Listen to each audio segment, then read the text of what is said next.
Yo,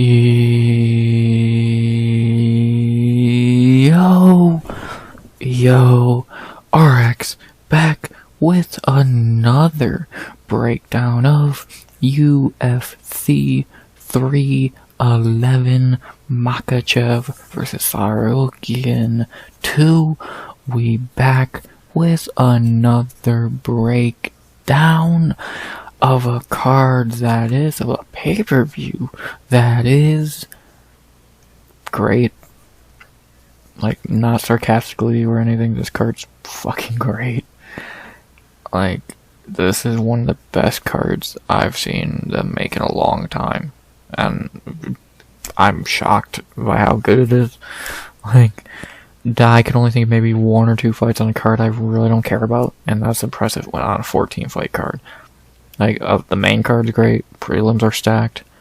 This is a 10 out of 10 fucking card on paper. In execution, we'll see. We got a lot of fights that could be dubs or duds, we'll see. And a poster is one of the best posters I've seen in a fucking ever. That's a 10 out of 10 fucking poster. I hate 3 fighters on that poster, and I would still fucking hang it up, so... it's a great card. I'm so fucking excited. Like, that's why I said this last week. I think this is the real first card of the year. Not saying that Durn card was terrible. It's not great though. Like, that felt like a fucking appetizer to some real fights, and the real fights are here now. First pay-per-view of the year. I was gonna say usually a good one, but that's not true because last year we had Strickland and Duplessis, and that card was fucking awful. So. We're actually starting the year off for good pay-per-view. I'm shocked. We don't continue the streak because 312 is a fucking joke.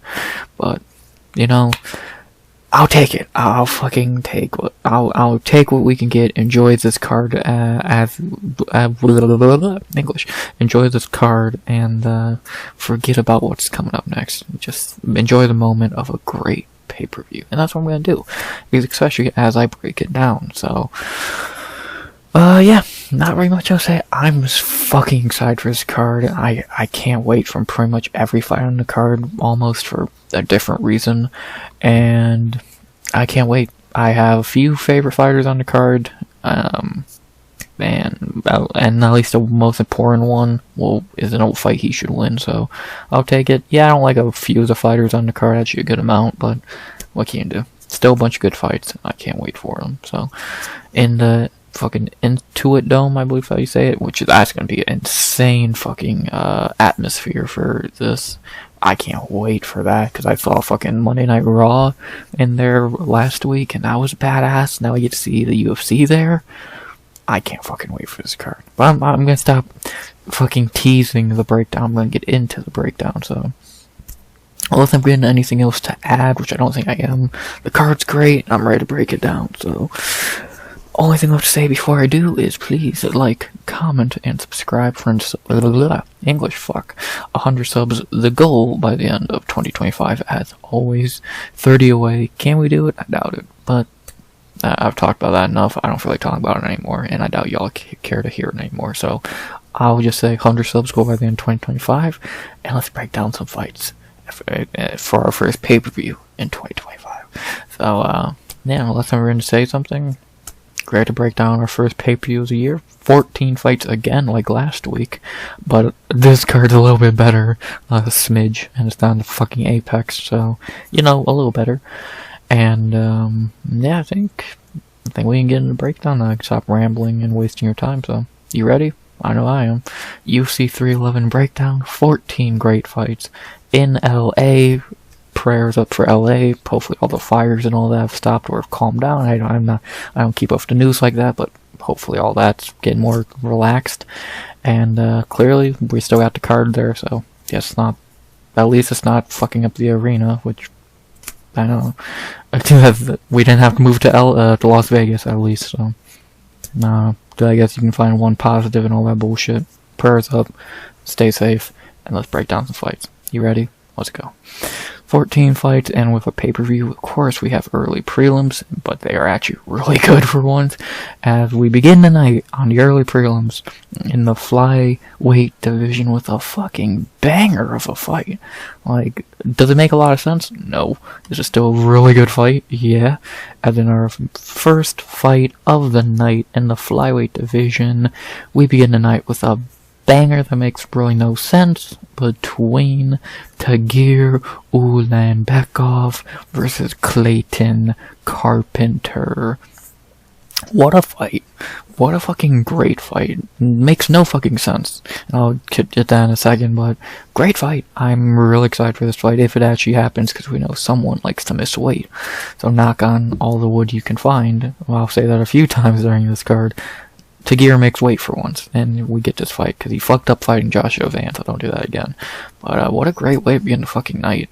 We begin the night with one of Khabib's boys, we end it with his favorite boy.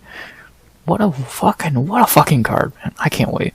Let's get into it. First fighter of the night, Tagir Ulanbekov, who's not fought a lot in the UFC, but again, he misses weight too much to actually fight. In the UFC, he is 4-1. His 4 wins are Ailín Nascimento, Bruno Silva. I said it out of order. Bruno Silva, Ailín Nascimento, Nate Maness, and Cody Durden. His 1 loss is to Tim Elliott in a very questionable decision, if I remember correctly. That was a very debatable decision. So, either way, you should not be getting beat by Tim Elliott if you're this great prospect, but, you know, guess it happened to Tagir, almost happened to Makhachev also if he didn't get a fluky finish, so, yeah. But, yeah, Tagir, when he actually has fought, he's not bad. It's just, the problem, he can't fucking fight. Like, how many times has he missed weight now? He withdrew.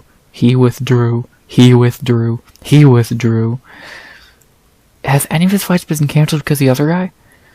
Like, outside of this, which was, every fight that he's had canceled was because of him.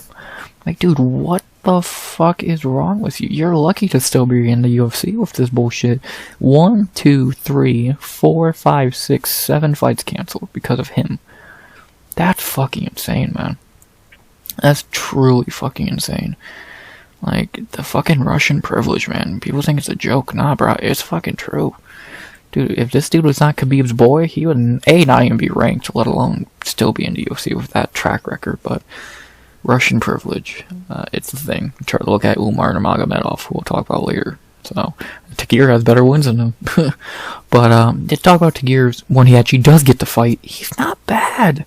He has some nice, like, all 4 of his wins are against solid fighters. Bruno Silva, not the worst. Ailín Nascimento, that's aged really nicely. Nate Maness, that's a really good win. Cody Durden, that's aged really nicely too. That was over a year ago now and that was his last fight. So he's, like, he's got some nice names on his record.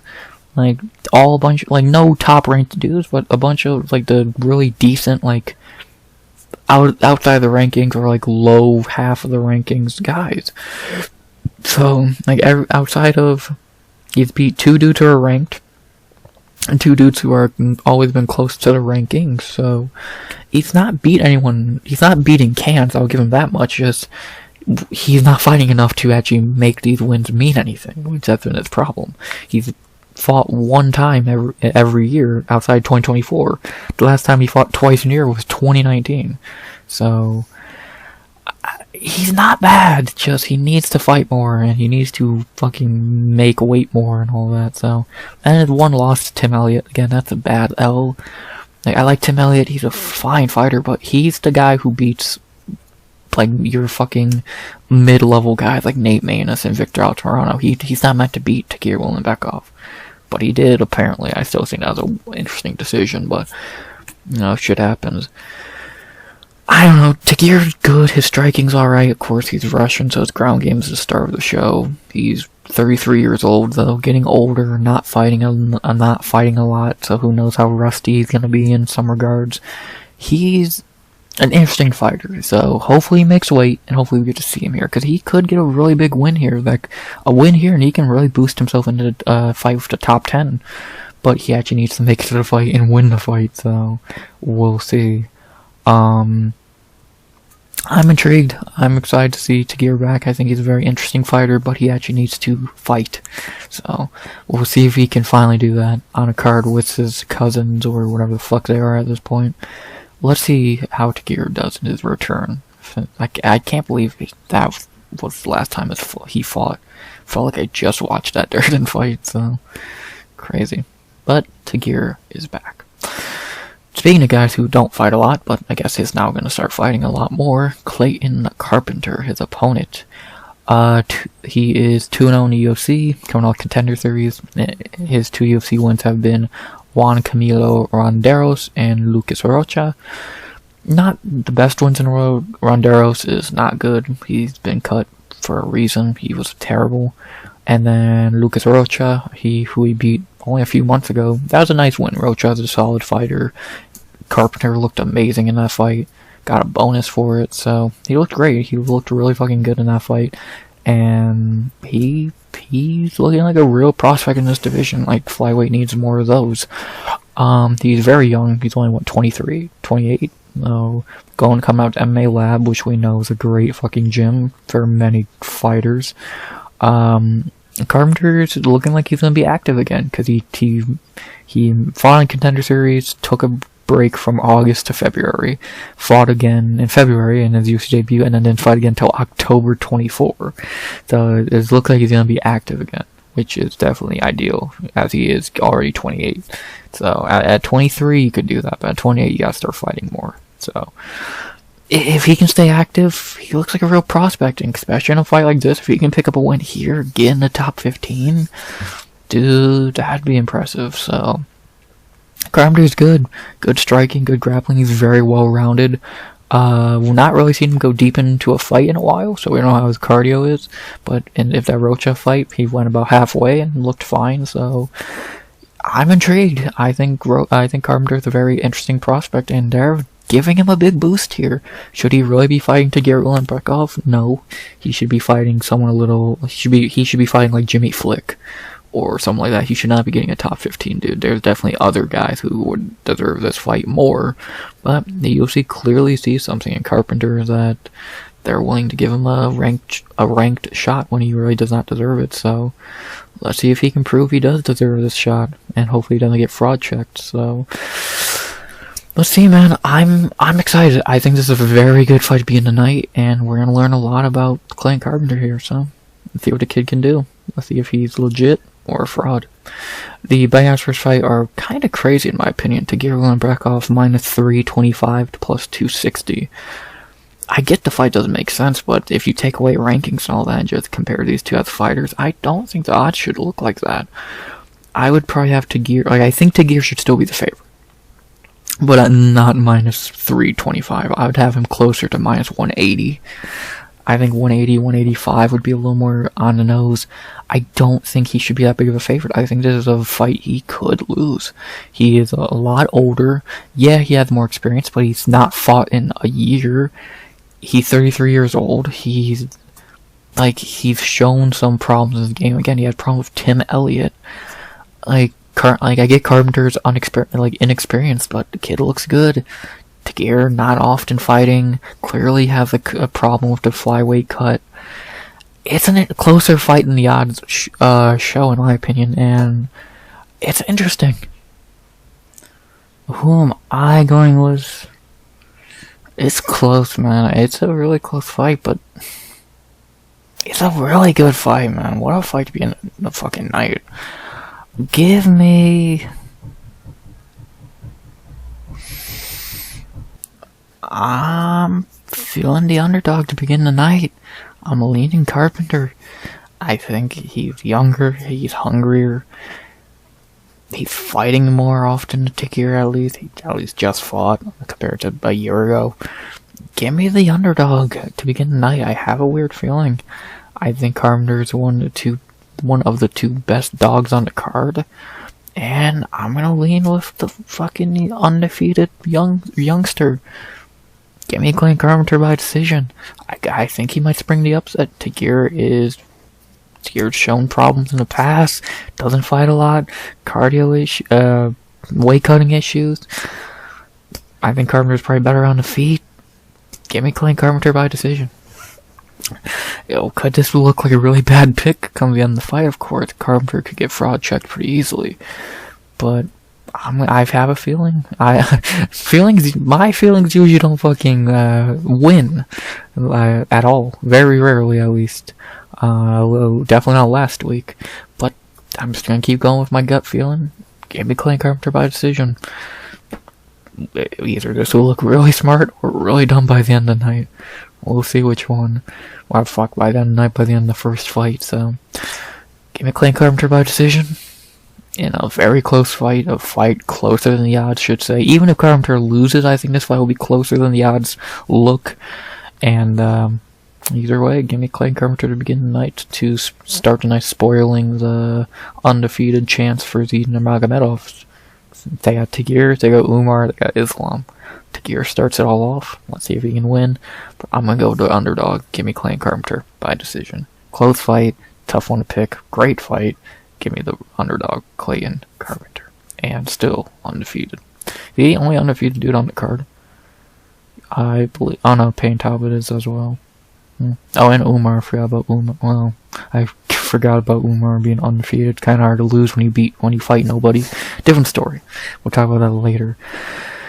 Time for our second fight of the night, moving up 10 pounds in a weight class very busy on this card, the bantamweight division, for a fight. Yes, I did break down a few months ago, so I'm gonna put that link right in the top right corner in a second, because I did already break this fight down, and I really don't feel like doing it again, because my opinions have not changed. As in our second fight of the night in the bantamweight division, we have a very decent fight. I think this is a fine fight, nothing wrong about it. I'm excited to see one of these guys back, as we have Ricky Turcios versus Benardo, the Lion King Sopaj. Good fight. Very good fight. Again, I did break this I did break this fight down a few months ago when it was first originally booked for Fight Night. For UFC Vegas 100. Magni and Pérez. That will be pinned or linked, whatever term you want to use, right in the top right here. And if you want to go watch that, I have timestamps in the video as always, so you can see what I have to say about this fight, because my opinion has not changed. Long story short, since again, we're at no point to going in depth on this, because my opinion and pick ain't going to change much. I'm going Sopaj. I think he's the better fighter. I think Turcios has really fallen off since I didn't put picks in, so it must got canned on weigh-in day. I think Sopaj is the better fighter. Ricky has been really underwhelming in the UFC since winning the Ultimate Fighter, and this fight getting cancelled due to weight cut problems. That's interesting for Ricky. I forgot that was the reason. I love Sopaj. He looked great in his debut against Vinicius Oliveira, who's really fucking good, who we're gonna see in a few weeks, and I think he should beat Ricky. Ricky, again, really bad since the Ultimate Fighter, so I think Sopaj is the better fighter. Minus 355, I agree. Has he become a bigger favorite? What was he in the first time? Yeah, exact same. As he should be. I feel the exact same way about this fight as I did before. Give me Benardo Sopaj by decision. I don't think I picked him to win by finish. I'd be shocked if I did. But I'll go back and watch the fucking link to the fucking first time I broke this down better. I just don't see a point to going in depth on this, because again, I already broke this down in better depth, and again, I don't feel different about it. So give me Benardo Sopaj by decision. I think he's a really interesting prospect. I think he's better than Ricky Turcios, and he should win this fight. So give me Sopaj by decision. Wow, 18% on Turcios, interesting. And yeah, opinions have not changed. Sopaj by decision, same as before. After that, we head to our third fight of the night, staying in the bantamweight division. A lot of action at 135 tonight on this card. Well, 2 days, or for when this comes out, tomorrow on this card. As we got our second of, I think, 4 bantamweight fights on this card, which is insane, and they're all pretty decent.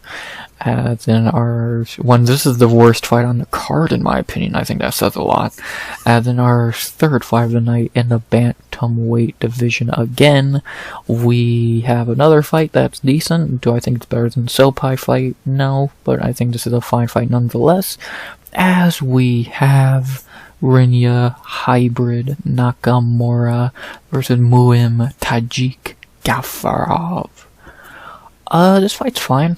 I don't see a big problem with it. We all know what this fight is meant to be. Muin is just cannon fodder here. I don't think we really need to lie to ourselves in that regard. I'll still break down the fight in a second, but we know this is the first of a few fights that's just cannon fodder. So, like, I don't think we're really gonna be too shocked by the outcome of this fight. Because, again, UFC is just feeding this poor guy to a really good prospect, so good luck, Muin. You're gonna fucking need it, buddy. But, yeah, not very much else to say there. We know what this fight is, so let's get into the breakdown. We'll start with Rinya Nakamura, the guy who's getting a layup in this fight. 3-0 in the UFC, has not fought since February last year, which is crazy. It felt like it's been longer than that. His wins in UFC have been Kazama, Fernie Garcia, and Carlos Rivera after winning the road to UFC. He's fine. He's definitely not been as dominant or as great as I think he would have been coming out off that show. In his first two fights since winning that, he looked fine versus Fernie Garcia and looked really disappointing against Carlos Rivera, a fight he should have easily won in the first round. For some reason went 15 minutes and he looked not great in those 15 minutes. He's kind of reminded me of Bo Nickel to an extent. Like, he's getting a lot of hype, he's a wrestler, his striking is not really there yet, and he's looking subpar versus cannon fodder. So, very Bo Nickel-like. He's 29 years old, 9-0, he's gonna need to start picking up the pace at 29 years old. He's good, he has a lot of potential, but potential has been the keyword for a lot of people in the UFC, and a lot of them don't hit that potential. Bo Nickel's a prime example of that so far. Rinya has potential. I think this is the last layup you give him. After he wins this, especially if he looks dominant as he should, I think you start giving him a little bit of a step up in competition. Because, let's be honest, the Muin Gafurov really that much of a step up to an extent, but this is just cannon fodder for Rinya. So hopefully Rinya wins this fight, looks good, and finally gets a step up in competition so we can see how good he really is. But you never know. He looked subpar versus Carlos fucking Vera, who's garbage. So I think Rinya is interesting. One of the names people have kind of forgot in that division because he's not fought in over a year almost. But I think he's an interesting prospect. I think people need to keep an eye on him. Unless he looks like shit here, then I would get it. But if he looks good here, dominates, then we gotta keep an eye on him. So I think Rinya's interesting. One of the most forgotten prospects at 135, which is understandable because there's 70 of them. But yeah, let's see what Rinya can do here. Back after almost a year. Let's see if he's gotten better. His competition hasn't, as we talk about his opponent, Muin Gafurov. There's not much to say. 1-2 in the UFC. His one win was against Kang Ho Kang in his last fight. His two losses have been John Castaneda and Saeed Nurmagomedov. Yeah, he's just cannon fodder here, as I said. Is Muin a terrible fighter? No, just the UFC keeps giving him really hard fights. Castaneda and Saeed, he's never gonna win that. Kang Ho Kang, yeah, he looked fine in that fight, but Kang Ho Kang's terrible. So, Muin's not a bad fighter, but he's not to the level of the guys he's been fighting. Dude lost to Chad and fucking Hellinger on a Contender Series. So, I don't think Muin's terrible. I think there's worse fighters in the UFC than Muin, but he's not that great either. So, he's just here to lose. He's gonna make Rinya look good like he did for Castaneda and Saeed. And that's going to be about it. He might get cut after this. I wouldn't be shocked. And, yeah, we'll see what Muin can do. Maybe he can spring the upset. It'd be a fucking miracle if he did. But, yeah, he should be taking it out here. So, let's see if the cannon fodder does his job. The betting odds for this fight have Rinya Nakamura minus 500 plus 375. A little lower than he's usually a favorite. I swear he was in the 1,000 mark in his last few fights. 14, 800, and 450. So he actually went down from the Vera fight, which I'm not shocked, but only minus 500? I would say bare minimum she should be like minus 800, 850. And I would even go higher than that, to be honest. I think you could go up to minus 1,000. He's my lock of the night. Like, I know you would think it'd be Talbot, since he is the biggest favorite on the card, and he is my fucking profile pick on Twitter, favorite fighter on the card, yada yada yada. But I think there's a better chance where Ioni Barcelos springs the upset than fucking Muin Gafurov. So, give me Rinya Nakamura by decision. It should be a pretty easy fight for him. I don't see why he would have any problems in this fight. He should not strike on the feet. Just take Muin down and do what you've been doing to win these fights. So, give me Rinya Nakamura by probably a pretty lame decision.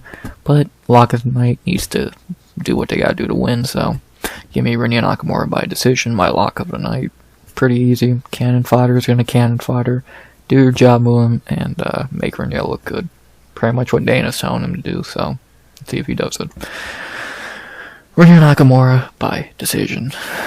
After that, we had your fourth fight of the night. Is it our only female fight? It is our only female fight, and it's a decent one at that. A ranked fucking female fight in a women's bantamweight division, so it kind of loses its luster, but still, you know, this is still a decent fight. I don't think this is a bad fight at all. One of the two hardest fights on the card to predict, in my opinion. As we have for our fourth fight of the night, our early prelim co-main event, we had two women's bantamweight for a ranked fight between Carol Rosa versus Ailín Fiona Pérez. I don't mind this fight. I think this is a solid fight. These two are ranked in the top 15 at women's bantamweight, and they're two of the few fighters in that division I don't think suck. So I don't mind this fight. I think it's the hardest fight, the second hardest fight on the card to predict, and I'm very intrigued to see what happens here. I'm very split on this fight. I think the odds are a little crazy. So let's see what happens. What's Tabology think? Interesting, very interesting. I'm intrigued in this fight. I think this could be a good fight. I think this is going to be an interesting fight. I think it's a fight a lot of people could get wrong either way. So let's see what happens. Decent fight. I know it's rare to say a woman's bantamweight, but I don't know. I don't mind it. Let's get into it with our first female fighter on the card and our one of only two, Carol Rosa. Rosa in the UFC is 7-3. Her wins have been Laura Friends, Vanessa Mello, Jocelyn Edwards, Betch Correa, Lena Landsberg, Jana Santos, and Pani Kianzad. Her losses have been Sarah McMahon, Norma Dumont, and Irene Aldana. Rosa has done good against, like, the lower level of the division. Like, her best win is probably Pani Kianzad, which says a lot, who's not even in the UFC anymore. Like, outside of that, she's not really beat anyone that great. Like, Jana Santos is alright. Lena Landsberg's there. So, she's not really beat anyone great. She's had some bangers. That Irene Aldana fight could have easily been fight of the year in 2023. That Norm Dumont fight was decent. Losing Norm Dumont's not a problem at all. Sarah McMahon's not a great L, especially fighting someone like Ailín, who's very much like Sarah McMahon. But, you know, we'll talk about that. Rosa's a fine fighter. She's a very, I feel like, kind of underrated to an extent. She's not going to be a top 5 champion, but she's not a bad fighter. Her striking's alright. Her grappling is debatable. Her cardio is alright. She's a decent fighter. And that Irene Aldana fight showed a lot of her game, and showed she's a dog. So, I don't know. I think she's a fine fighter. Again, I think she's kind of underrated to an extent, because I don't think she's that bad of a fighter. So, clearly the betting odds kind of agree, having her this big of a favorite, minus 250, so, against someone on a 4-fight winning streak. But, yeah, I'm intrigued to see how Rosa does here, because she's gonna need to stop some takedowns, and the last time that was a problem for her was Sarah McMahon, who clearly beat her pretty badly, so we'll see what Rosa can do here. Sure, she's got better grappling over the last 3 years ago. So, she's pretty much been fighting strikers lately. Outside, like, who would be the best grappler she's fought since? Yana. So, she should have to use that grappling here, and we'll see if it's gotten better. Overall, I think Rosa's a fine fighter, kind of underrated, kind of forgotten in the division of very few good fighters. And I guess we're going to find out how true that statement is, so let's see what Rosa can do.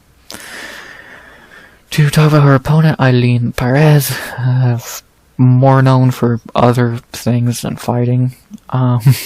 Not great things, but whatever. 4-1 in the UFC. Her wins. She's on a 4-fight winning streak after losing her UFC debut to Stephanie Egger. Since she's won 4 in a row against Ashley Evans-Smith, Lucy Pudilova, Jocelyn Edwards, and Daya Zelezniakova. I can't believe Ailín fucking Pérez is on a winning streak and in the top 15 of her division. It's truly incredible. She's not that good, that's the funny thing. She just keeps winning. Is it exciting? Not really. She had her first UFC finish in her last fight against Daya. But now we're really going to see how fraudulent this winning streak is. Because if she gets embarrassed here, then we kind of knew she was beating bad fighters, which we kind of already know that. But if she goes in here and wins this fight, it's hard to call her winning streak fraudulent or fluky or whatever. Like, yeah, do I think her winning streak has been against shit fighters? Yeah, her best win is Jocelyn Edwards, which says a lot. Ashley Evans-Smith's ass. Lucy Pudilova's ass. Daya Zelezniakova's ass. So, this is her first real test in UFC in general, let alone on this winning streak. And we'll see if she can fucking prove she's legit. A win here against Carol Rosa, who's in the top 10, I believe. That would be insane. Do I think she goes much farther than this? Probably not. I think she loses to, like of course, Kayla Harrison would eat her alive. Norm Dumont would beat her. But, she probably could beat, fucking, who's in higher, Yana Santos and fucking, who the fuck's ranked at? Oh, fucking Mayra Bueno Silva, I think she could beat. So, if she could get a little bit of striking, she would be a decent fighter. She's just going to keep relying on the ground game, though, so that could be a problem down the road when she fights grapplers. But right now, it's not really been a problem for her, so we'll see if this streak continues Saturday night. Host is a real test. It's going to be a hard fight. If she can't get the fight down, she might really have some problems, so we'll see what Ailín can do. Can she move to a 5-fight winning streak? With how MMA has been lately, probably. We'll see what happens. Is Ailín legit? We're gonna find out. The betting odds say fuck no, having Carol Rosa minus 270 to plus 210, even though Ailín is 72% picked, so it seems like no one can get a grasp of this fight. I don't know. I don't know. I could lean either way in this fight, but I'm gonna go with give me the one with all the momentum. Give me Ailín Pérez. I think she can win this fight. I've seen Carol Rosa get wrestle fucked before by Sarah McMahon, who I think's worse than Ailín Pérez. Give me Ailín. She has all the momentum right now. She's a wrestler, which is not Rosa's biggest strong suit. She has all the momentum in the world right now. Give me Ailín Pérez by decision. Could this backfire and look stupid? Yes. I just have a feeling Ailín can pull off the upset here, prove she is somehow legit. 5-fight winning streak would be fucking insane. And if she wins this fight, she's gonna go against my idol. How do you say it? Idea, I'll say, but I know there's another term for it. That these OnlyFans fighters are fucking garbage. Because obviously Aileen's more famous for shit outside the cage than in it, so we'll see. I'm gonna lean Ailín Pérez. I don't love the pick. I don't feel confident about the pick, but fuck it. We ball. Give me Ailín Pérez by decision to get to 5 in a row. What is fighting anymore? What is MMA? I don't know. Let's see if Aileen's legit. Carol's a very good fighter, and I won't be shocked if she ends this streak. But give me Ailín Pérez by decision. Oh boy, this could look bad. Ah boy. Whatever. Ailín by decision. After that, we go to our featured early prelim, one of 2 fights to have a replacement in the last, about week and a half. As in our featured early prelim, we go to the middleweight division for a fight that could be really decent or probably pretty bad. We'll see. In our featured early prelim in the middleweight division, we have Zach Savage Reese, aka iDubbbz, versus Azamat Kingpin Bekoev. Azamat is stepping in on short notice for Cedric Dumas, so of course that's already going to be a step up in competition no matter what, because it's Cedric Dumas. Kind of sad Dumas pulled out, because I would love to see Reese knock him the fuck out in front of a crowd, but you fucking live and you deal with bullshit, so it happens. We now got Azamat Bekoev, whoever the fuck that is, so let's see what happens. Not very much else to say. Let's see what happens. Probably all I can say. We'll begin with the guy we actually know, Zach Reese. In the UFC, he is 2-1, coming off Contender Series. In his UFC debut, he lost to Cody Brundage by slam, in that card where Drakkar Klose did one right beforehand. And then he's won on a 2-fight winning streak, beating Julian Marquez and Jose Medina. Reese is an okay fighter, I guess. Against Marquez, he just ran through him, which I guess is impressive to an extent. Against Medina, he showed he could go 15 minutes, beating him around the cage pretty easily. So, he's fine. I do think he's very green still. I don't think he's going to do a lot in the UFC. Like, he hits hard. His striking's decent. We've not really seen him have to grapple much. In the Medina fight, we did a little bit. But, like, it's Jose Medina, one of the shittiest fighters I've ever seen. We did see him get a submission win on Contender Series, of course. So that, I guess, is something to look out for. But overall, he's still very green. He's still very much a question mark as a fighter. And, yeah, he's 30 years old, so he's not like some young prospect, so we'll see what Reese can do here. Short notice change of opponent to someone probably way better than Cedric Dumas, but that's not saying much about Azamat, saying more about Dumas' bum ass. And let's see what Reese can do. First time on a pay-per-view, against someone with some hype, I guess, so let's see what Zach can do. He hits hard. About the best thing I can say about him. To talk about his opponent, Azamat Bekoev, I think that's how you would say it. I know nothing about this guy. I know he's coming in from LFA. He was the LFA middleweight champion, I guess. He has some hype on him, even though I think mainly it's because he's a Russian. If he was American, I don't think anyone would be picking him, but what do I know? Not seeing any notable names on his record outside of Dylan Budka, who's awful. Outside of that, he is, how old is he? 20-something? 29 years old, 18-3, coming out of American Top Team. Looks like he's pretty well-rounded, can do it on the feet and on the ground. Let's see what this guy can do. Short notice, stepping in for Cedric Dumas, so, couldn't get much easier of an opponent, so let's see what Azamat can do. Let's see if he can come in on short notice and beat a pretty not great fighter that the UFC really likes. Reese though, so let's see if Azamat can come in and give Russia another win on this card if they need it. But who knows with with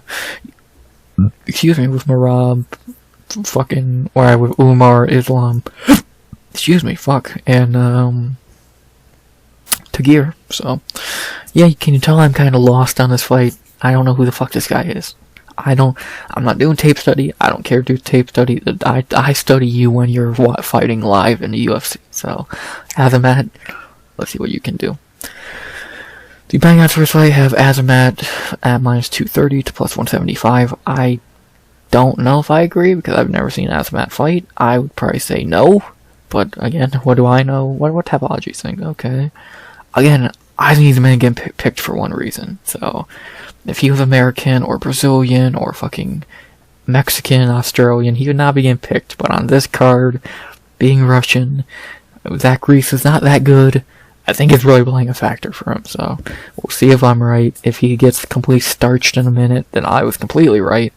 But if he actually comes out here and shows something, then we're going to be talking. So maybe we have a new middleweight prospect on our hands. We're going to find out. But I'm going to dance for the devil I know instead of the devil I don't know. Give me Zach Reese by knockout in the first. I at least know who he is. I know what he can do. And I have not heard much about Azamat. And I don't think Reese is bad enough to lose to some nobody that I've never heard of. So, give me Zach Reese by knockout in the first. We'll see if this is a good pick or a bad pick very quickly. Because it's a Zach Reese fight. 0-100 very quickly. So, let's see what happens. Give me Zach Reese by knockout in the first. To end the early prelims with our first finish. Love to see it. Boom! 40 minutes in, that's our early prelims done. Oh boy. They're really good early prelims. Carpenter, Tagir, great fight. Sopaj, good fight. Rinya, not bad. Ailín and Rosa, good fight. Zach Reese, good fight. What a good early prelims. I'm 2 ranked fights, and then 3 decent fights around them. I'm excited. Really good early prelims. Let's see what happens. Now we move on to the next set of prelims. Just the prelims, I guess. And we got 4 more fights to break down. Some pretty big fights here, so let's see what happens. You ready? 40 minutes in. Let's do it. We begin in the lightweight division with a fight that... Another fight I think the betting odds are kind of off on, and I don't think this is a very hard fight to see why or what's going to happen. If you know what you're talking about, we know who's going to win this fight. As in our first prelim... The first real prelim of the night in the lightweight division, we have Grant KGD Dawson versus Diego Ferreira. People still falling for Grant Dawson after he already got fraud checked and knocked out by bum-ass Bobby Green. Okay, y'all can fall for that trap. I'm not. Let's talk about this fight real quick. Not very much to say. Let's get into it. We begin with... everyone's favorite boring fraud, Grant Dawson. Grant in the UFC is 10-1-1. Coming off the Contender Series, he's beat a bunch of nobodies, and then when he finally fought to somebody, he got fraud checked. Do I have to say anything else? To actually talk about him for a second, yeah, he's fucking terrible. Like his wins. Just go down the list of his wins. Julian Rosa, a featherweight. Michael Trezano, a featherweight. Derek Minner, trash. Whoever the fuck Nadi is. Leonardo Santos, 50 years old. Ricky Glenn, a draw, good job. Jared Gordon, Mark Madsen, trash. Damir Uzmagulov, never saw the hype in him. Joe Selecki, just probably lost his job last week. Rafa Garcia, not that good. Wow, your best win is fucking Julian Rosa. And then he got KO'd in 33 seconds by Bobby Green, a dude who's known for no fucking power. And he was like minus 500. Good job. Grant Dawson's a joke, and he only beats up tomato cans. Next. To talk about his opponent, and the worst thing, he's boring. That's the worst crime. I don't care if you beat up bums, just don't do it boringly, and he does. So, yeah. He's not a fighter. To talk about his opponent, Diego Fieda. Diego in the UFC is 19-5, or that's his career, my bad, is 10-5. So I was right on the 5 part. His wins have been Colton Smith, who, Ramsey Neiman, who, Oliver Ubin Mercer, Jared Gordon, Kyle Nelson, Rustan Kapilov, not even going to try that name, Showtime Pettis, Michael Johnson, and Mateusz Rambecki. His losses have been Beneil Dariush, Dustin Poirier, Beneil Dariush again. How the fuck did he lose that bum twice? Gregory Gillespie and Mateusz Gamrot. Diego's a really good fighter. He's shown that in his last 2 fights since coming back, KOing Michael Johnson, destroying Mateusz Rambecki, which that's aged great. He still got it. He's going to turn 40 years old on Saturday, and he still looks great. He's 40 years old, looking like he's 30. So, he still got it. He's still really fucking good, and I'm intrigued to see how he does here. He should win this fight. He's better than Grant Dawson. Like, very big, like a wide margin better than Grant Dawson. He should win this fight pretty easily. He's really good. Like, I don't know really what else to say. He's just really fucking good. He's a top 15 level guy, and he's 50 almost, so he's closer to 40 than he is. He's close to 50 than he is fucking 25. So he's good, and he should win this fight pretty easily, even though he is turning 40, because that's the big talking point of this fight. He's just better than Grant in every way, so yeah, give me fucking, I don't really got much else to say. Diego's just better. The Bangouts first fight had Grant Dawson minus 270 to plus minus 270 to plus 215. I don't know how. I would actually have him almost flipped. So I'd have Diego Ferreira minus like 200 to 210. Again, if Grant Dawson's not fighting a tomato can, he ain't winning. He fought Bobby Green. He lost. He's fighting Diego Ferreira. He's gonna lose. So, and before you say, what if Grant wins? He beat up a 40-year-old. I don't count that shit. So fuck you. I'm right either way. Give me Diego Ferreira by, I want to say submission, but I don't know if, I don't think he's going to get a submission. He's not really been doing that in the UFC. He only has like 2 submissions in the UFC. Give me Diego Ferreira by decision. I think Grant's going to make him work, but I also think Diego's going to just be the better fighter overall, so give me Diego Ferreira by decision, and a pretty easy fight for him overall, outside of just stopping takedowns. Maybe he'll jump a guillotine, I wouldn't be shocked by that. But overall, Diego should just win a pretty, yeah, he's gonna have to, his cardio's gonna be tested a little bit, but it should not be a big problem. Grant Dawson's ass, so, yeah. Give me Diego Ferreira by decision, but I could see a finish. And like I said, if he's not fighting a tomato can, Grant Dawson ain't winning. And Diego Ferreira is far from a tomato can, so yeah. But all I gotta say there, Diego Ferreira by decision, best underdog on the card. Pretty much free money in my opinion, so yeah. After that, we go to our second fight of the prelims, the other fight that had a short notice replacement. This one a little bigger than the last one, but still, at least we still got a fight. As in our second fight of the prelims, in the light heavyweight division, we have Bogdan Sizovic Guskov versus Billy Elekana. I guess that's how you... Ailín? I don't know. I guess that's how you say it. Fuck if I know, and fuck if I care, so, yeah. Billy is stepping in for Johnny Walker, who pulled out, I believe, like Saturday last week, so really short notice. So, respect to Billy there, and of course, respect to the other guy who stepped in, fucking Azamat. Of course, always respect for doing that, but yeah, you're just here to get knocked out, buddy, so good luck for that. Not gonna waste a lot of time here, because we know what's gonna happen, so let's just get into it real quick, as we'll begin with Bogdan Guskov. Bogdan in the UFC is 2-1. He had the UFC debut with short notice against Volkan Oezdemir, and then he knocked out Zach Pounga and Ryan Spann. He's good. He's not great, but he's good. He is in the top 15. I don't think he's going to go far in the top 15, because I do think he's very beatable, as we saw with the Volkan Oezdemir fight. If he can't really hit you and start fucking you up, then you should beat him pretty easily. And yeah, I don't think he beats a lot of the guys in top 10, but he should win this fight with ease. He's going to knock out Johnny Walker easily, and Johnny Walker's top 15. Somehow he's fucking terrible.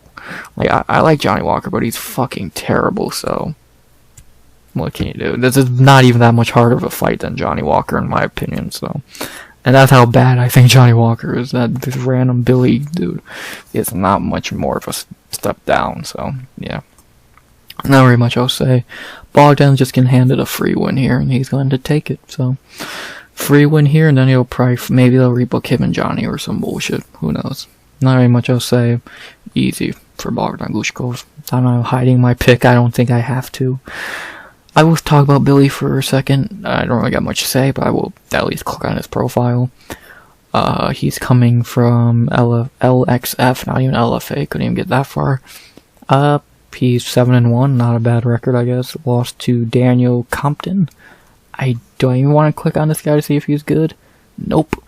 He's on a 3-fight winning streak versus nobody's. He was in PFL, so you know that means nothing. There's no one good over there. He is 29 years old, 7-1. His last fight was in July last year, and he's going to get fucking murdered here. Do I need to say more? Yeah, people are not hyping him up like that fucking other dude who stepped in, so yeah, I think we know what's going to happen here. Not very much else to say. The Bangouts have Bogdan Guskov minus 330 to plus 245. You could have him a way bigger favorite than that. You can have him up to minus 500, I would say. 450, 500, and yeah, it's about as easy as it gets. Bogdan Guskov by knockout in the first. Now, do I need to say anything else? Didn't think so. Quick, easy, done. After that, we had to our co-main event of the prelims, the hardest fight on the card to predict, in my opinion, and I can't believe I'm saying this, actually a really good fight that I'm excited for. A heavyweight fight, and that does not involve Tom Aspinall. That's rare to say about a fucking heavyweight fight that I'm excited for.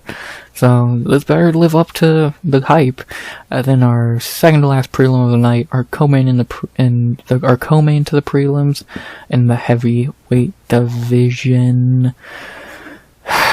Jesus. We have Jailton Malhindo Almeida. I know I said his nickname wrong. I don't care. Versus Serghei Polar Bear Spivac. Is it with a C? Is it with a K? No one fucking knows. Yeah, this is a decent fight. I can't believe I'm saying that about a Jailton Almeida fight, one of the most boring fighters on the roster, but you know, I guess even a broken clock can be right twice a day, and I guess a boring fighter can have a good fight once in a while, at least on paper. So, let's see what Gafurov can do. Serghei Spivac, both are coming off a win. Let's see what happens. We'll start with Gafurov Almeida, one of the most boring fighters on the roster.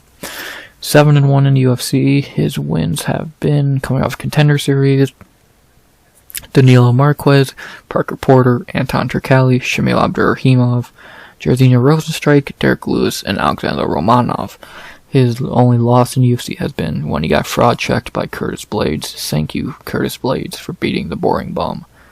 Yeah, not very much to say about Jailton, because he's not a fighter. He's just going to try and grapple you. He can't actually fight. I don't think he's ever thrown a punch. I think he only throws that stupid fucking front kick that never lands.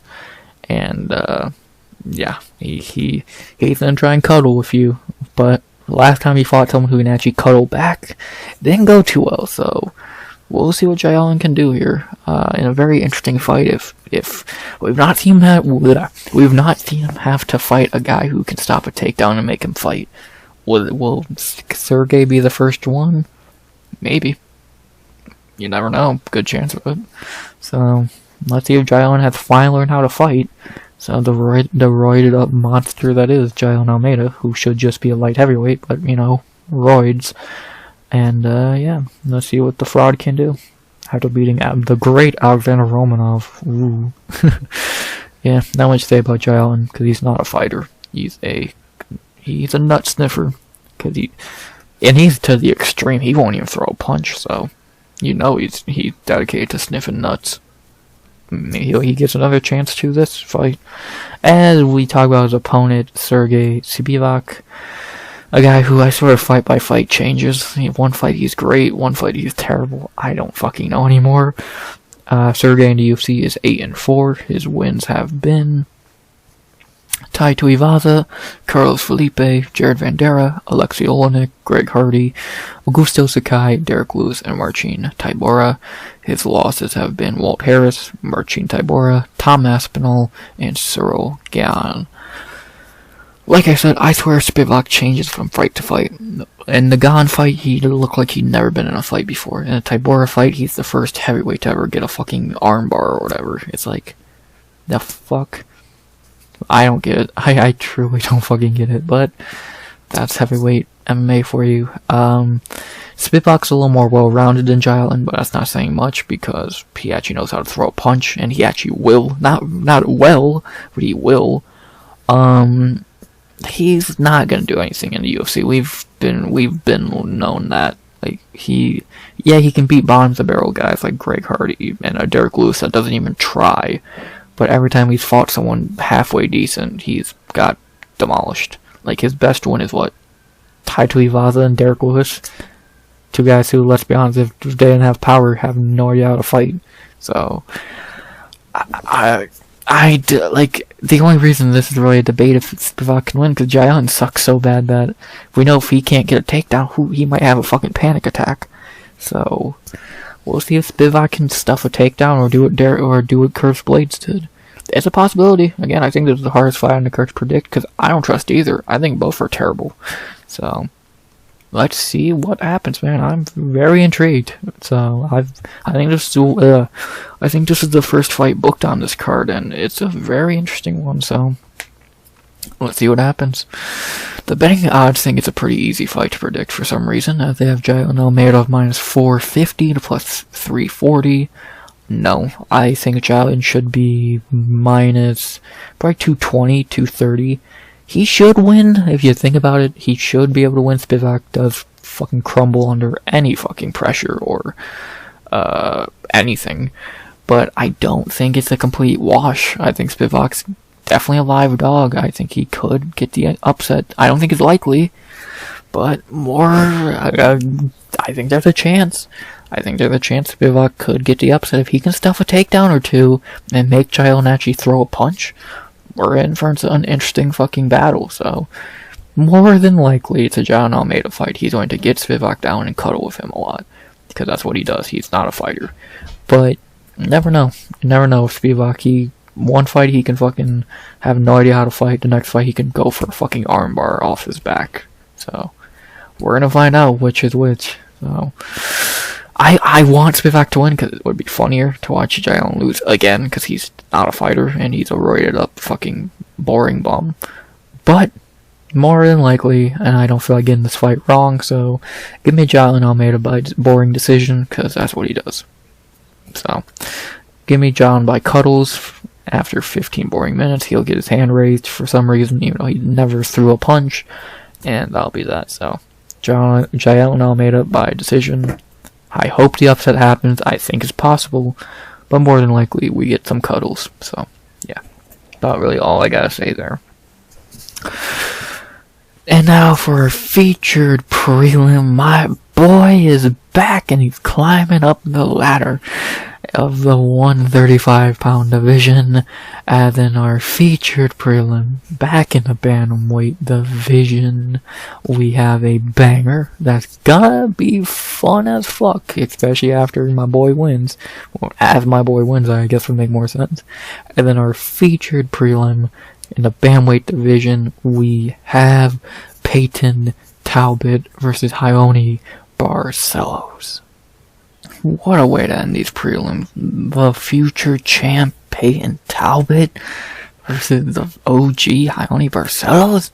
That's how you end the prelims. I can't fucking wait. My boy, my one Afro boy at 135, we don't talk about right now. He's gonna fight the winner of the co-main event. But we have the new O'Malley with the boy Payton Talbot, and he's gonna do his thing like he always does. I can't wait. Good to see him back, getting a step up in competition.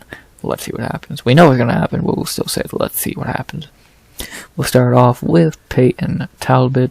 Payton in the UFC is 3-0, coming off Contender Series, and this dude's just been running a fucking speed run through 135. Smashed Nick Aguirre in his debut, smashed Cameron Simon in a great performance and a great fight, and then just killed Giannis Gamori in 19 seconds in his last fight. So, yeah, this guy's kind of good. Like, I know his wins ain't great. Cameron Simon's his best win at the moment, but who gives a fuck? He's fun, he's really good, and he's that guy. He's the future.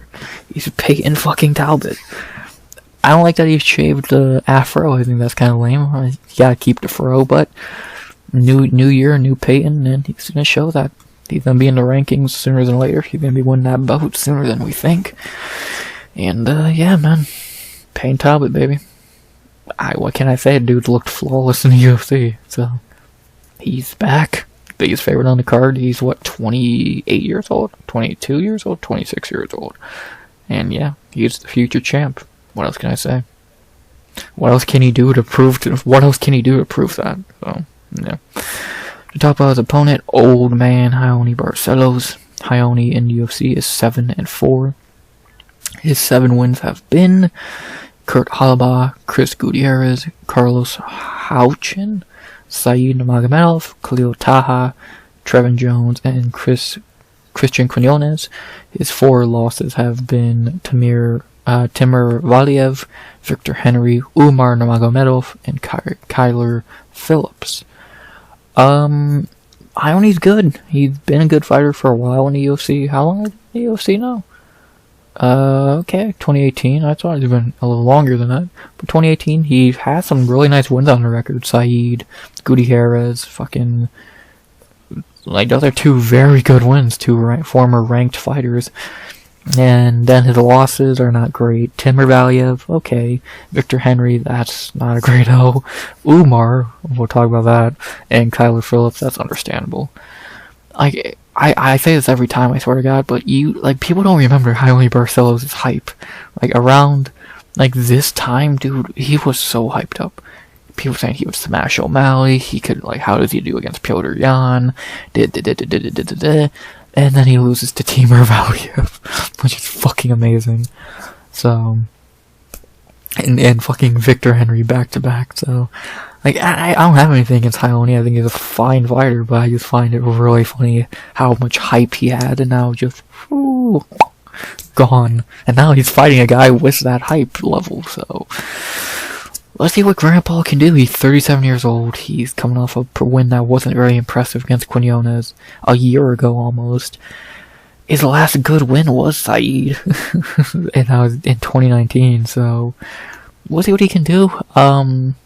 37 years old, he's been KO'd before, and I think we know what's gonna happen here, so could Grandpa spring the upset and the UFC's little hype train? Yes. Is he going to? Fuck no. So, good to see Jailton back for how much longer, we'll see, but Grandpa still got a little juice left in him coming off a win. Don't got the hype he used to, if y'all don't remember, but yeah, not really much else to say there. Let's see if Grandpa can spoil the hype. I doubt it. Never know. The Bangers have Payton Talbot as the biggest favorite on the card at minus 1,400 to plus 775. I love Talbot. He's one of my favorite fighters. Top 5 favorite fighter in the UFC right now. There's no way he should be that big of a favorite here. I still think he should be a big favorite. I would have him minus 800, 700 at the lowest. I think 800. In the quad digits. He's my boy. I don't think he should be that big of a favorite. I think Rinya deserves those odds more. I think Rinya, I think Yuri deserves those odds more, so... I think Talbot's gonna win. He should, 99.9% chance he should win. I don't think he should be that big of a favorite. Jailton can still go. Do I think Jailton has much of a chance? Fuck no. I don't agree with those odds, so... I would love to call Payton my lock of the night. I would love to, but if I'm being realistic, I didn't even do it because he's a bantamweight. Rinya Nakamura is more of a lock than Payton. I think they both should win. That's an easy parlay. That'd be, you make no money off that. But those two are both gonna win. But who do I think has a greater chance of losing? Payton. Jailton Barcelos is levels above Muin Gafurov. So yeah. Either way, they're both gonna win. But Rinya is my lock of the night. But Payton's my boy. I can't wait to see him win this. How do I think Payton's gonna win? Probably knockout. If Nurmagomedov, fucking Nurmagomedov, can knock Jailton out, then Payton's going to. So, you meet Payton Talbot by knockout in the first. Should be pretty easy. Again, if Umar can, anyone can. So, give me Payton Talbot by knockout in the first pretty easily. Probably, I don't think that'd be 19 seconds like his last fight, but I think it's going to be in round 1. Probably not too deep into it. And, gonna be pretty easy, so. Give me Payton Talbot by knockout in the first to end a great set of prelims. Boom, bang, done with the prelims, at least. What a great prelims. When the worst fight on them is Rinya Nakamura, that says a lot. We talked about the early prelims. You can get the 4 more. If Diego does what he should do, that's going to be fun. That's going to be a nice knockout. That's going to be interesting. If Payton's going to do his thing, I can't wait. Such a great prelims. Can't fucking wait. And now we move on to the main card, which is top fucking tier, S tier main card. I cannot goddamn wait. So let's not wait any longer. We're already over an hour in. We have 5 more bangers to talk about. So let's talk about them. Let's talk about it as we get into our first main card fight of the night, our first pay-per-view fight of 2025. Let me talk to you about this. Not actually that much of a banger if it goes the way I think it does, but a fun fight to begin the night as we begin the pay-per-view in the middleweight division with a fight between Kevin the Trailblazer, I swear it was the Trailblazer, Holland versus the Dutch Knight Reinier de Ridder. I think we all kind of know how this fight's gonna go, but if we want to pretend Holland can win, well, he can win, but if we can pretend it's a good chance Holland wins, we can. So, let's get into it. I'll save my prediction afterwards, but let's get into it. Not gonna talk much about Kevin Holland. I swear I've broken down 100 Kevin Holland fights by now. There's not much to say. It's Kevin Holland. He can't grapple for shit. He can just strike. He's not going to get better. We don't want him to get better. We love him as he is. He's going to fight 100 times a year. We know he's not a contender. We don't care. We just love Kevin Holland. Do I need to say anything else?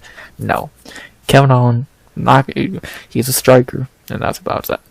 A great striker, which people forget, but lately everyone wants to sniff his fucking balls. So, no, everyone's actually scared to fight Kevin Holland now, so... which is fucking crazy. Thankfully that rib injury wasn't too bad. 3 months away. Happy it wasn't a bad injury, so sucks that it happened. But he's gonna lose anyway, so what can you do? Good to see Holland back so quickly. Do you talk about his opponent, Reinier de Ridder, who we also are seeing back really quickly. De Ridder in the UFC is 1-0, coming off his UFC debut against Jordan Mershart. He did not look good. I thought he looked fucking terrible. If it wasn't for Kai Asakura, he would have been the worst signing of the year, because he looked awful. He was pretty much down 2-0 to GM3 outside. I think the only reason he wasn't is because he got knocked down late in the first round. That saved him from being down 2-0. His cardio looked like shit. He looked like shit. Like, he's terrible. I don't see why this guy had hype. He's ass.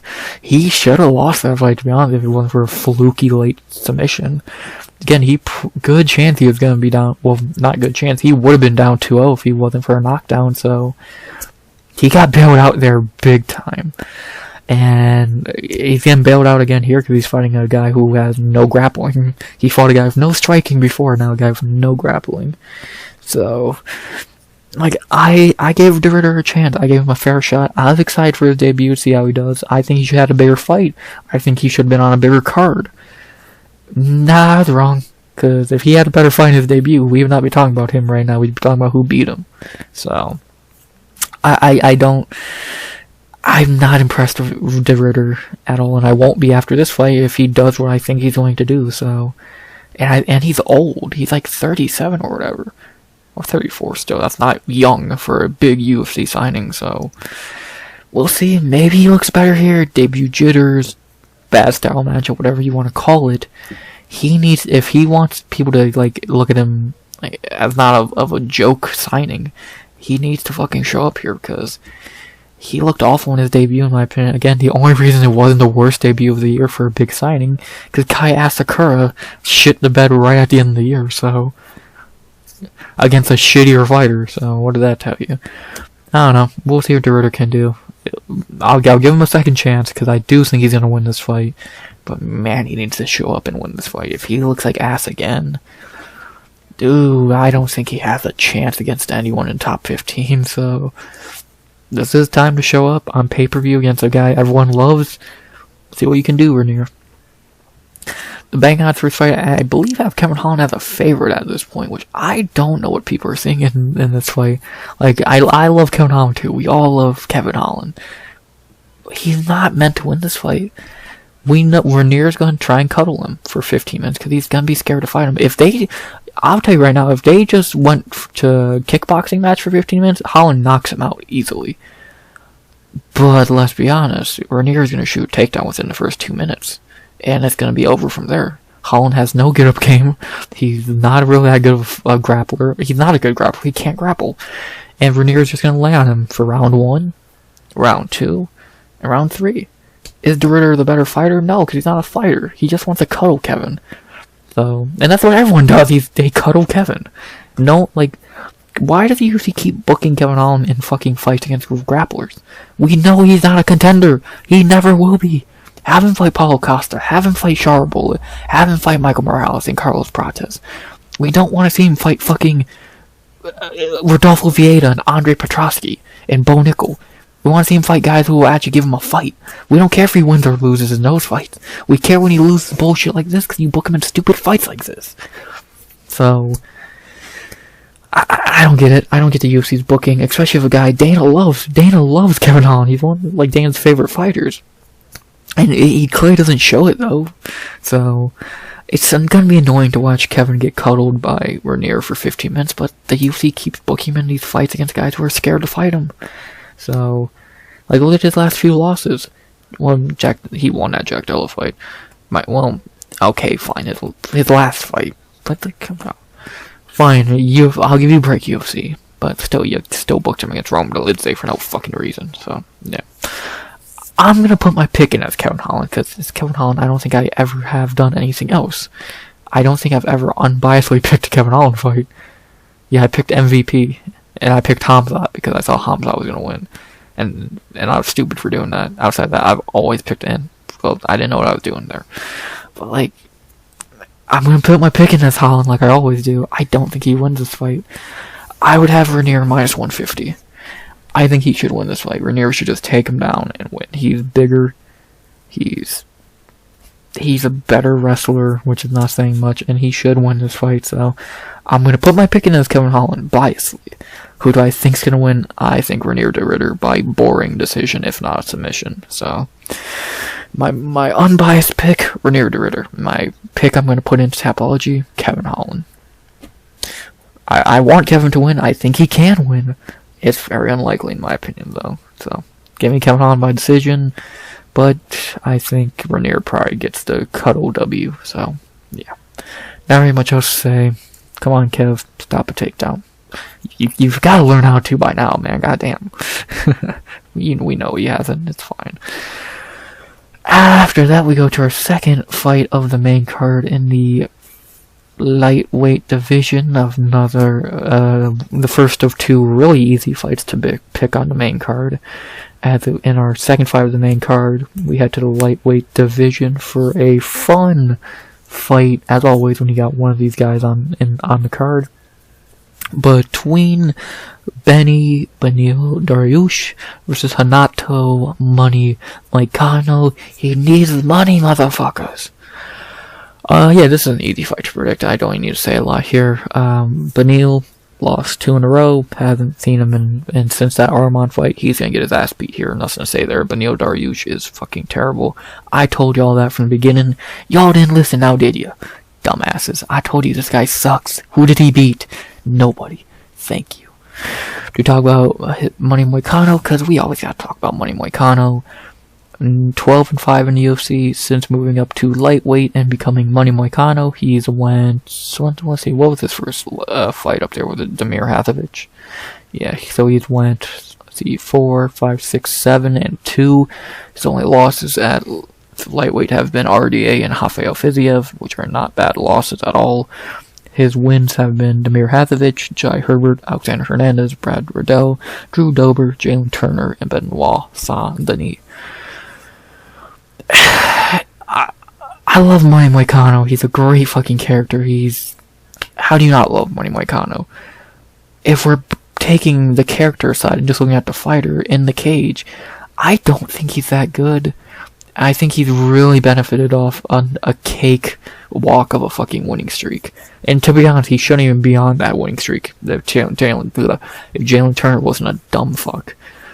If, like, his wins before the winning streak, no one really that good. At lightweight, at least. We don't need to talk about the featherweight run, it's pointless. To talk about his lightweight winning streak, Brad Riddell, trash. Drew Dober, his best win on the winning streak, and it will stay that way if he wins Saturday, which he will. Jalen Turner knocked him out pretty much, but Jalen Turner's a fucking moron. And Benoit Saint-Denis, who's now been exposed as a fraud, and let's add in, Benoit won round 2 with one eye against Money, so outside Drew Dober, which is his best win, which he didn't really fight, he just cuddled Dober. What has he done on this winning streak impressively? Beat Jalen Turner and Benoit, who are proven to be not great fighters in the top 15? Like, I'm not trying to be a dick, I like Money, but he should not, like, I don't get the hype with him. He's going to get it. After he wins this fight against Beneil, he's going to get a top 5 fight against, like, fucking Max Holloway or Justin Gaethje or whatever, and he's going to get beat.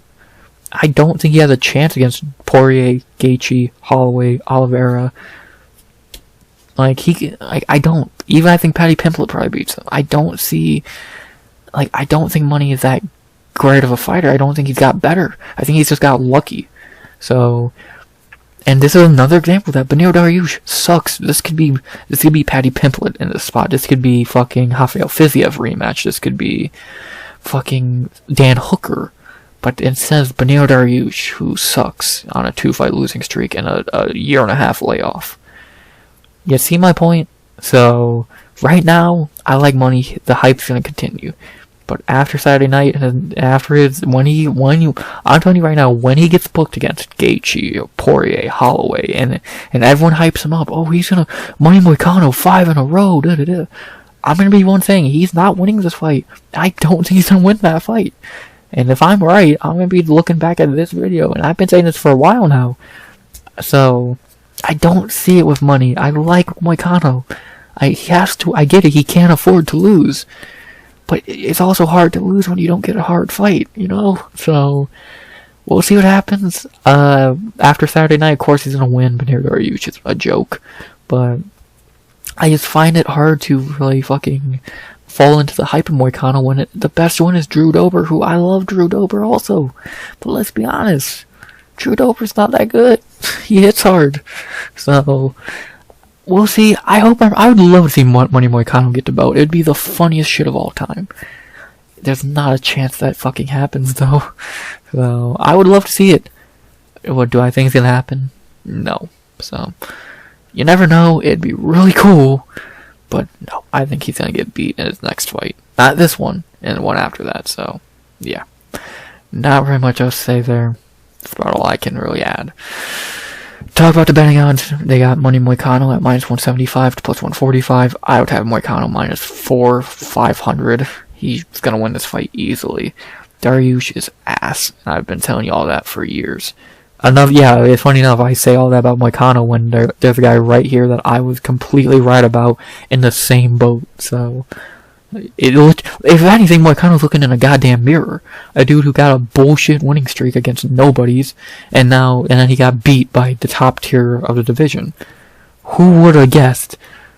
I've never seen this story play out before, so I don't know. Outside of that, of course, I'm going Money Moicano in an easy fight. The big question of this fight is, how does he win? Dariush only submitted one time. Who submitted Beneil? It wasn't Charles.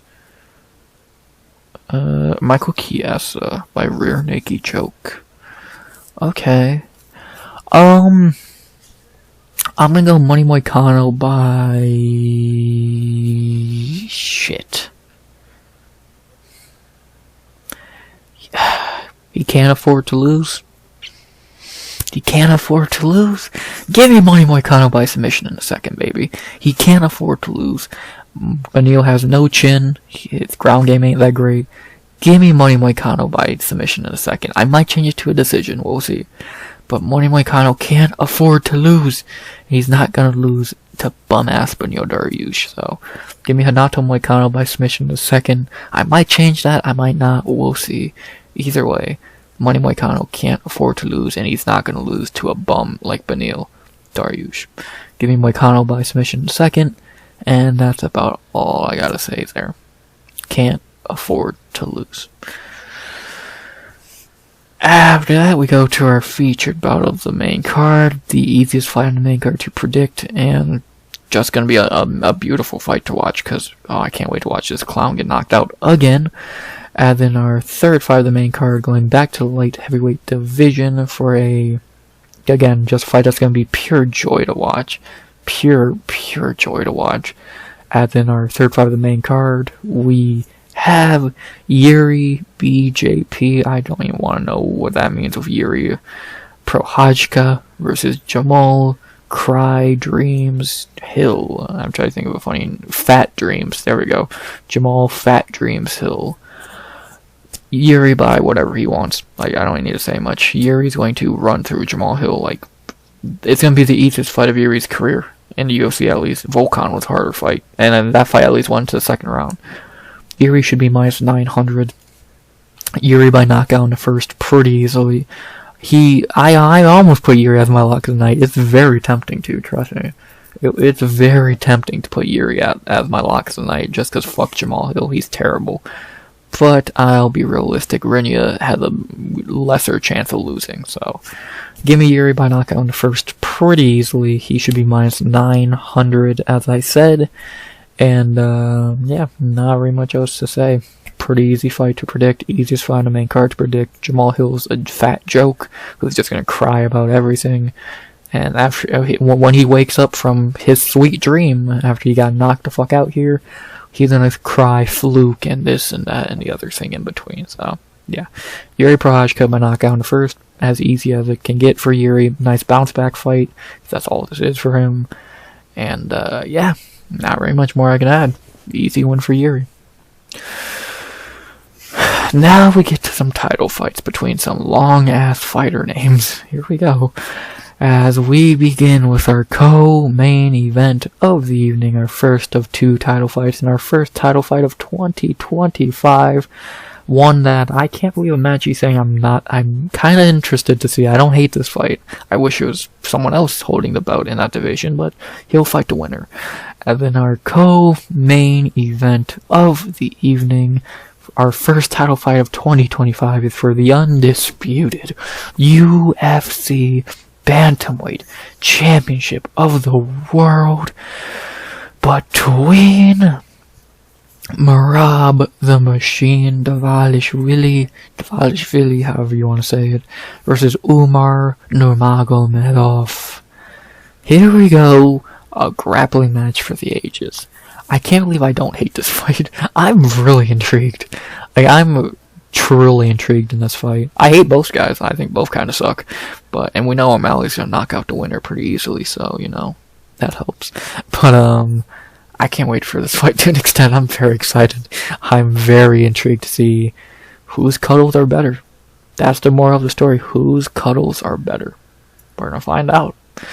We're going to find out real quickly. We got 25 minutes to find out. We'll see. Don't worry, I click on these two. Merab, I will click on... What is his winning streak up to at this point? 11 in a row. We know what Merab's going to do. He's going to shoot takedowns for 25 minutes if they work. Or if they don't work. That's simple.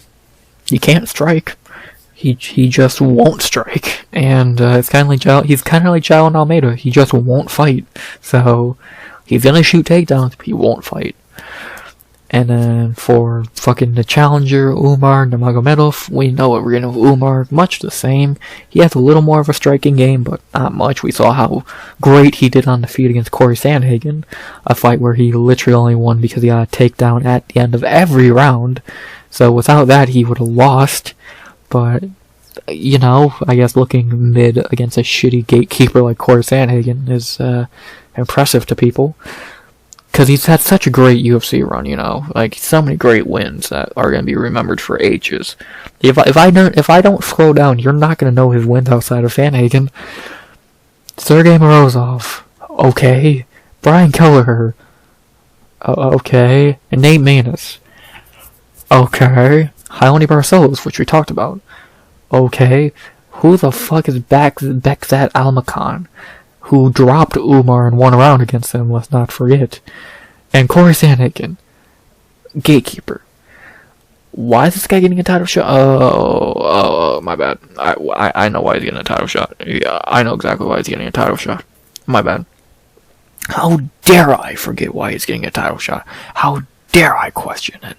He's definitely getting a title shot because he's worked hard and he's earned it beating the best in the division. Not because he's beat fucking nobody and is getting a title shot because of his last name. No way. I don't get the debate between, because this is the most debated fight on Twitter and all that. It's, you're debating fucking wins. Merab has 10 times better wins than Umar because Umar has beat nobody. And then if the debate is who has better cuddles, who gives a fuck? So I'm intrigued and I hate this fight at the same time the more I think about it. So And by the way, you're telling me Sean O'Malley in this position wouldn't be more exciting? Fucking liars. At least we know he's gonna try and fight. He's not gonna stand up when he gets taken down, but a different story. This is our co-main event. This is a title fight. I'm intrigued. But also, I think the debates around this fight are fucking hilarious, because you're both wrong. Umar has beaten nobody. Merab's not exciting, and he can't fucking fight. It's a lose-lose. So, but no matter what, who wins? Oh, this is gonna be comedy gold. Either Umar loses and gets fraud checked, Merab loses and we have to hear him bitch and moan. It's a win-win. And O'Malley fights the winner? Sign me the fuck up. Who am I going with in this fight? I don't give a fuck who wins. I don't know who wins. I'm gonna put my pick in as Merab, because I respect Merab more. And I want to see, if you want to be honest, I think Merab's an easier fight than Umar. So, give me Merab Dvalishvili. By decision, of course, it's Merab. You don't know what a finish is. I don't care who wins. O'Malley's gonna knock out either one, but since I have to put a pick in, fuck it, I'll go with the guy I actually respect. Give me Merab I respect a little bit. Not a lot, but a little bit. Give me Merab by decision, I guess. Fuck it, I don't care. Should be a really intriguing fight. I'm super intrigued to see who's gonna end up crying at the end of it. The Merab fans or the Umar fans. Oh, it's gonna be comedy gold. Speaking of comedy gold, if this fight ends in an upset, it's gonna be even better, as in our main event of the evening. A rematch, a back-to-back main event rematches. I think this one's a little better than last week's. And it's a little better than the next pay-per-view, a little bit.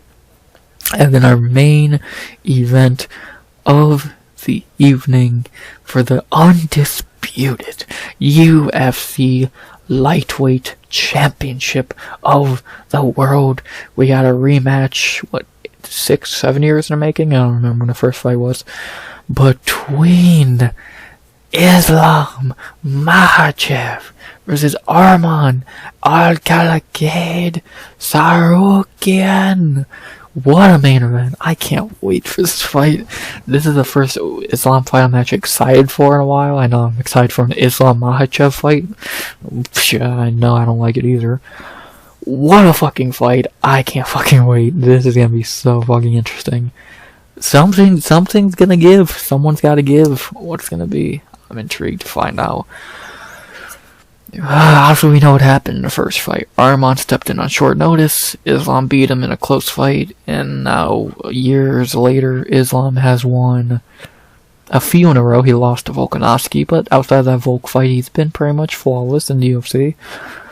Arman has been flawless in the UFC since that fight, winning, 1, 2, 3, 4, 5, 6, 7, 8, 9, 10 in a row, beating Charles Oliveira as his last win, which is crazy. I can't wait. This is going to be one of the highest level fights of the year, if not maybe the highest level fight of the year, and I can't wait.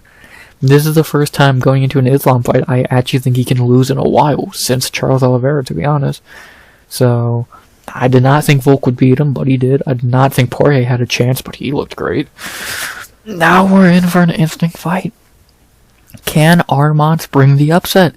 I think it's very possible. Arman is really good. I feel like people really overlook Arman for some reason, even though he's really fucking good.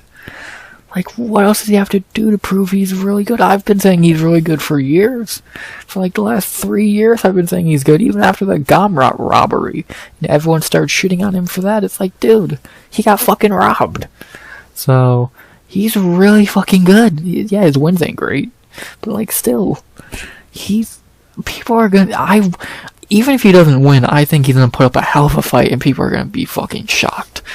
Because people, they see Islam, they just think it's an easy win. It's fucking dumb. Arman's a real fucking problem. And Islam has to be worried. Like, the first fight was close and that was on short notice. What about on a full camp as Arman has got better and Islam's got older? What's gonna happen? I can't wait. I can't fucking wait. God, I'm excited. Who am I going with? I've never picked Islam to win, and I'm not going to start now. Give me Arman Tsarukyan. I don't think Arman's going to win. I do think it's a possibility he can, but I don't think it's going to happen. I think Islam's going to win. I don't think it's going to be one-sided. I think it's going to be very close. I do think Islam more than likely wins this fight, so take that as you will. The bang odds are insane. Islam should be like minus 200 at most. Fight's gonna be good, man.